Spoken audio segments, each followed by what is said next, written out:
Here we go. Lenni Park. Lots of things growing up in Lenni you could do here. Well, number one, you could play basketball on the basketball courts. When you were really little, you could go over there and play on the swing sets, and those sliding boards weren't there, but you could sit on the park benches. You could have a barbecue. There's a lot of different things you could do. You could even play some softball or baseball. Now, you know what I did a lot of here? Zipped right through here. Right on the other side of that trail is Lenni Products driveway. And what attaches to Lenni Products driveway is Lenni Road. And I lived in a little house, a little white house with a black roof, a little Cape Cod house right at the bottom of that road. And starting in the early 1980s, this was our pathway as children to being independent little young adults for a couple of hours of our time on our motorcycles. This little trail represents a total change, transformation from being a kid to being literally on your own, no parents, no adults.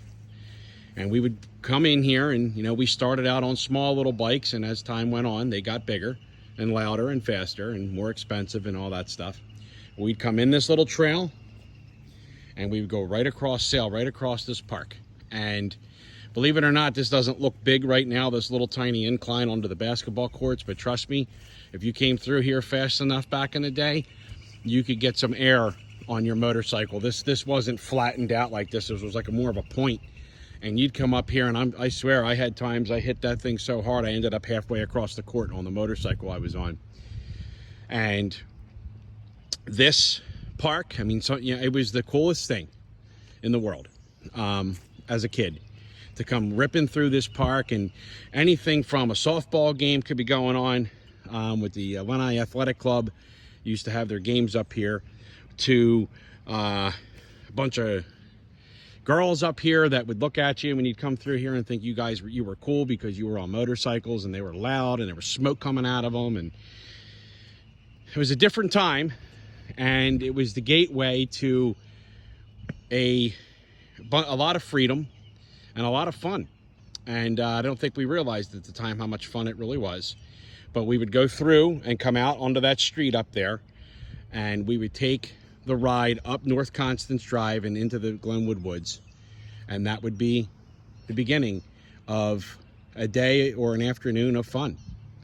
And I've oftentimes used the analogy for that entrance right there, but I oftentimes compare it to the book from C.S. Lewis, The Lion, the Witch, and the Wardrobe, when the kids went into the wardrobe and stepped into the world of Narnia.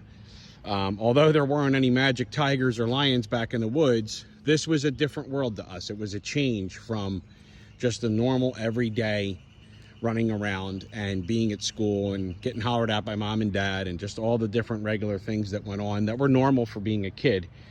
But this represented a time where you could go enjoy yourself and do things. And as I've said in my previous video, because I'm going to be looping some of these videos together, what I'm working on now is trying to retrace some of these steps from back in the day, and tell some stories behind it. Now, of course, I used to play basketball up here, and you'd come up here and hang out with your girlfriend, and, you know, all, you know, once upon a time, and you ride our bicycles. You know, riding bicycles across this field was actually not fun. It was so hard to pedal across this field for some reason. I don't know if it's still like that. I haven't tried lately, but there was definitely a sacredness to this park because it was so quiet. And, you know, when we were little, sometimes I would be up here as a young kid just doing something, you know, maybe playing basketball, and one of the other older kids would come ripping through here on a big dirt bike, an old black and yellow YZ dirt bike. And, you know, you idolize those guys. And one of the reasons why I ended up buying this bike is that this is one of those bikes from that era. This bike is actually 2 years older than I am. This is a 1975, as I've said in some of the other videos. And This bike represents perfectly the time period that I'm referring to, at least the beginning. I mean, I rode motorcycles through here well into the early 2000s, till about 2007 when I moved away from this community. But and you know, it's funny, I don't remember so much bamboo being here. This is one thing I gotta ask some of the other people around here, like, when the heck did this happen? I don't remember seeing this bamboo, but this is wild, this bamboo. But anyway, so this is Lenni Park, Lenni, Pennsylvania, 19052, and this is 2022.